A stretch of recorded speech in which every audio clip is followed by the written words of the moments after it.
This was absolutely insane. Honestly, the biggest reason is how Islam Makhachev dismantled Charles. Nobody expected that. I honestly believed it would be a brutal fight. Everyone thought it was going to be competitive too. Then he outclassed him on the feet. On the feet. Standing. He beat him standing first, then followed him straight into the area where everyone believed Charles would be completely safe. Then I watched a clip of that choke too. I finally understood why that submission was so unbelievably tight. See, most fighters finish a head and arm triangle by settling near the elbow and bicep. Yeah. He climbed even higher. Higher.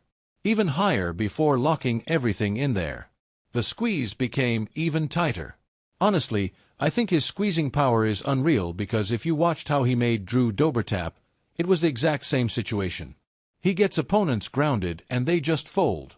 I genuinely think it's simply another level of strength and squeezing power. Some fighters are simply born with another level of squeezing ability and next-level grappling strength, and he's built those skills throughout his entire life. He's also enormous for 155. He's basically as massive as anyone can safely be while making 155 pounds. I've never actually seen him in person. He's huge. He's around 190. He honestly looks like a welterweight to me. His choke has to be unreal. Yeah, it has to be unreal. Then I said, "Hey man, that squeeze must be ridiculous." He goes, "Oh dude." I had him demonstrate that choke on me. I figured it would actually be fun. You know, like, show me how you do it. Show me exactly how. He grabbed hold of me. I immediately thought, oh, this guy's seriously going to choke me. And that's DC. Yeah. Just look at him, right? A 2-division champion. But look how insane that is, man. The second he gets to the side, watch this pass.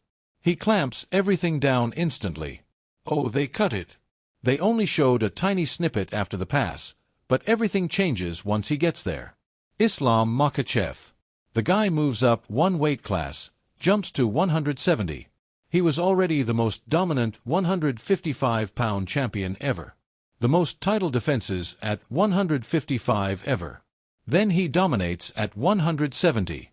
Every single round. Some people call it boring, but come on, that's only boring if you're a casual fan.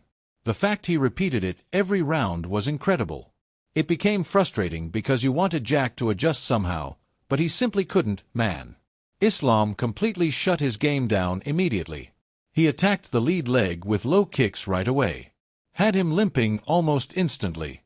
Within the very first round, he landed 3 or 4 nasty kicks. Imagine being Khabib Nurmagomedov, watching your protege become this dominant. People even say Khabib was better than him, right? That's the crazy part. That's just how incredible those guys really are. They're knocking people out, man. It's different. He's different. He's even head-kicking Alexander Volkanovski. That's a completely different level of striking. His chest, it's not like a angle squeeze. It's different. So the defense is different. When I got my legs out and tried to walk around, he hooked my leg, but like the squeeze is completely different. Completely different. You know, you belly down and kind of get some space to breathe. You can't the way he does it. Craig Jones broke it down. It's like a front choke, almost like a squeeze to your chest. It's not an angle that you use for a normal Darce choke. I know. I was shocked the first time I saw him do it. I was like, maybe he just like couldn't cinch up the bicep. And then I saw him do it a second time. I was like, no, this guy's trying to do it that way. He grabs right here, right? Yeah. And Craig Jones did an awesome breakdown of it on YouTube where he explains why it's effective and what's so good about it. Think about it. Islam, he fucking smothers everybody. Yeah, he does. And I know. His striking is dangerous as fuck. Well, of course you know. Yeah. Trained with him 100,000 times. But it's like that he's so fucking terrifying once he gets a hold of you. Like he submits everybody. He's a whole lot better in the stand-up than people give him credit for. Oh, he is? His stand-up is actually really good. He head kicked Volkanovski. Oh, yeah. I don't care if Volkanovski took it on 11 days' notice. He still head kicked Volkanovski. He's got a sneaky left head kick, high kick. Bro, it's nasty. He fucks people up standing up, and that's part of the problem. Is that like you get accustomed to thinking about this guy's a grappler, the takedown, exactly. Yeah, and then all of a sudden, boom. Held down for 25 minutes and just having a boring fight.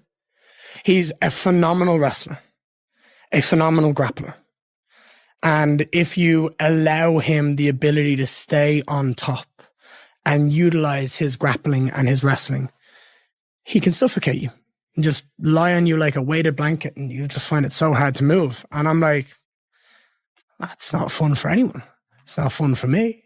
It shouldn't be fun for him. And it's definitely not fun for anyone watching. So I feel like, and he did that. He did exactly that to win the world title fight.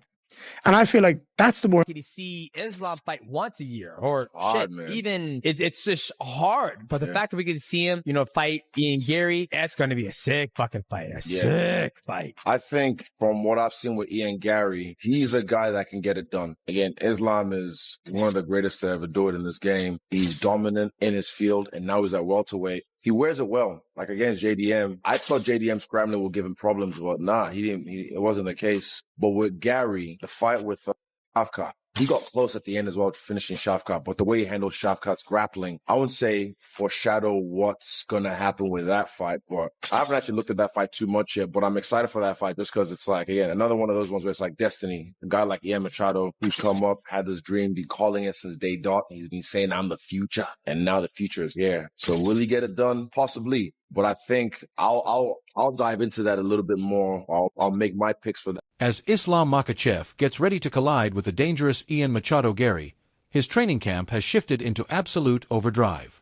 Reports coming straight from his camp reveal the lightweight champion has cranked up every part of his preparation. Honestly, that's no surprise considering the threat standing across from him.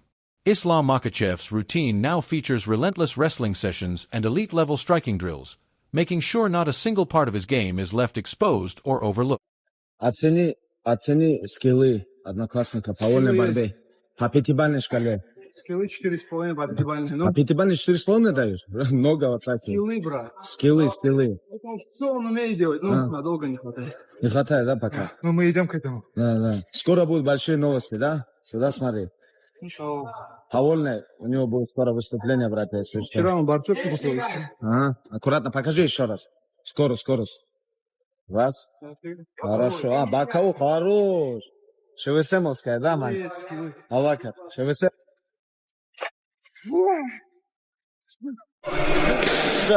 Гастырла. А ну, Гасан, смотри, он не чувствует, да, тебя? Не, Гастырла.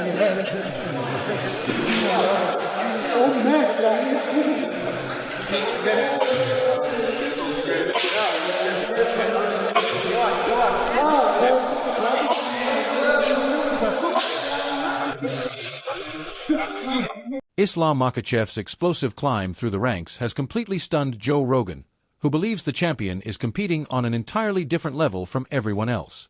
Looking back at Islam's title victory over Charles Oliveira, Rogan admitted he never expected such a one-sided performance. Instead, he watched Islam outclass Charles on the feet before sealing the victory with a brilliantly modified head and arm choke. What truly grabbed Rogan's attention was the way Islam secured the submission, tightening his grip much higher than most fighters ever attempt. In Rogan's opinion, that incredible technique made the finish look absolutely elite, proving Islam's wrestling has been perfected through years of relentless dedication rather than depending. I saw it coming. I thought it was going to be a tough fight. That was going to be a tough fight too. He hurt him on the feet. On the feet. Beat him standing, and then followed him to where everybody thought he would be safe at. And I seen a clip of that choke that he did. I know why that choke was so tight now. So, because most people finish a head and arm triangle, they go into the elbow, the bicep. Yeah, he went up higher. He went up higher, and then locked it here. Tighter squeeze into it. Well, I think his squeeze is just phenomenal. Yeah. Like, because if you see the way he tapped Drew Dober too, the same sort of situation. He gets guys on the ground, and I think it's just a next level power and squeeze. Some dudes just have next level squeeze and next level like grappling power, and he's developed that his whole life. He's also enormous for 155. He's about as big as you can get and safely make 150. Joe Rogan recently broke down the unbelievable physical advantages behind Islam Makhachev's fighting style, insisting he stands apart from almost every fighter in the sport today.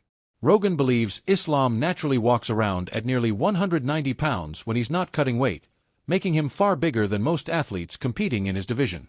During one unforgettable demonstration, Daniel Cormier even put one of Islam's trademark choke holds on Rogan, leaving him genuinely stunned by the crushing pressure despite it being completely controlled. According to Rogan, Islam possesses a grappling ability so extraordinary that very few fighters have ever encountered anything remotely similar.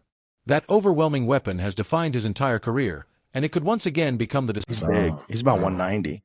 He looks to me like he looks to me like a welterweight. His choke must be otherworldly. Yeah. He must be otherworldly. And I said, hey man, I go, his squeeze must, he goes, oh, dope. I had him demonstrate a choke on me. And I thought it was gonna be fun. You know, like, show me how you do that. Show me how you do it. He goes, dude, grabbed a hold of me. I was like, oh, this guy's gonna choke me. And that's DC. Yeah, look at him, right? 2-division champion. But look at, crazy, man. The moment he gets to the side, watch this pass, clamps it down. Fast. Oh, they cut it. They cut a little snippet where he passes. But it's once he passes. That's Charles just taps. Yeah. And he taps like that. Yeah. Islam Makhachev's incredible physical conditioning, strengthened by his unwavering dedication to his faith, has become one of the biggest reasons behind his dominance inside the cage. Despite staying incredibly lean, he still looks much bigger than the average lightweight by fight night. His relentless mix of takedowns and suffocating pressure after securing control was also brought up while discussing possible matchups against Alexander Pantoja or another elite opponent like Alexander Volkanovski. Some questioned whether anyone could keep up with Islam's speed, but many believe his world-class grappling would... The moment he got him down, Islam is big. Yeah. I mean, I don't know what he's cutting, but he's got the perfect physique for that weight class. Yeah. Like he's very, very lean. You know, he makes the weight, and he's obviously way bigger when he's competing. He doesn't look anything like a 55-pound guy. Yeah. Yeah. And Volk's pretty small. Yeah, in comparison, when you look at the two of them together. Yeah. But the thing is the grappling. Like, you remember, you know, if you look at Volkanovski, he's got real good takedown defense, and he can take guys down. Took Max Holloway down a bunch. But he's not the biggest guy even at 45. Right. And when you're going up to face a big guy at 55, but also has Islam seen anybody that can move as fast as Volkanovski? Yeah. And what if he starts catching him?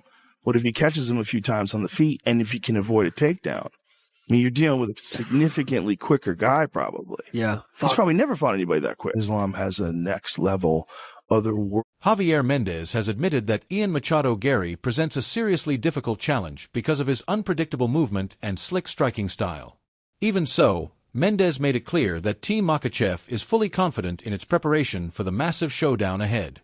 Although they don't have a training partner capable of perfectly copying Garry's unique approach, Javier Mendez pointed to PFL lightweight champion Usman Nurmagomedov as the closest possible match. According to Mendez, Usman's outstanding striking in the gym mimicking Ian Garry's style. Do you have like long people that are going to be just trying to fight in a similar style to him, or would you usually prepare for someone with a bit of a strange style like Ian Garry's? You know, really, we don't really have anybody like that. I mean, his training partner, one of them is Usman, who's the PFL champion, lightweight champion. Cool. He's phenomenal. So he'd want to be one of the most, the best sparring partner he can actually really want to have. You know, is Usman. Usman's at another level. You know, and people that have never seen him, and they should tune into this kid because he's special. You know, and I get the privilege of watching him spar all the time, and I get to see him do things that are unbelievable.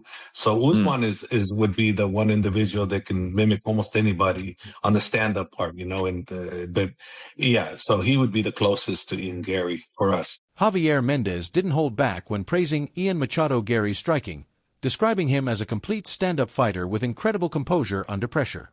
He admitted he genuinely enjoys watching Garry compete and pointed out the Irish contender's sneaky ability to quietly get inside his opponent's heads. Mendez even laughed about how Garry can look completely innocent while expertly stirring up drama before every fight. Instead of criticizing that strategy, Javier Mendez openly admitted it's highly effective. Think of Ian Garry's striking style. I like it. I think he's good. He's good everywhere. I like his attitude. You know, he's very calm. You know, just he kind of throws silent killer things in there. You know, he just makes it look like he's all innocent and stuff. But he knows what he's doing. He's stirring the pot. You know, but he acts innocent. But he's not. You know, I think he knows it too. And I think everybody that knows he's just playing. He's stirring the pot. But he does a good job. Just when everyone thought the hype couldn't get any bigger, Chael Sonnen was left scratching his head after Ian Machado Garry compared himself to Conor McGregor and claimed he could become Islam Makhachev's version of Jose Aldo. Sonnen admitted he wasn't entirely sure what Garry meant, wondering whether the Irish contender was predicting a shocking first-round knockout or simply the biggest upset imaginable.